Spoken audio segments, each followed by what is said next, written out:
Welcome to the Rim Break Rodeo. We hope this video helps. In this video, I will explain how to set up employee payroll in QuickBooks Online.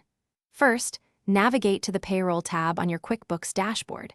You'll then select your desired payroll subscription, which offers various features to suit your business size.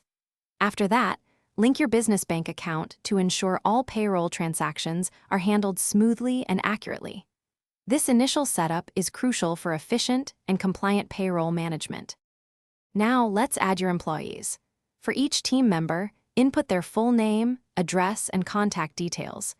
Next, you'll specify their compensation structure, whether they earn an hourly wage or a set salary. Finally, establish their pay frequency, like paying them every 2 weeks or on a monthly basis.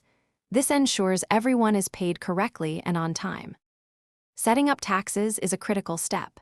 You'll need to enter federal and state tax information for each employee, referencing their Form W-4.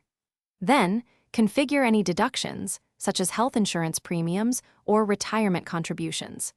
Double-check all tax settings to ensure they align with current regulations and avoid any penalties.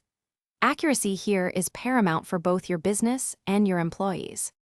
With everything set up, you're ready to run payroll.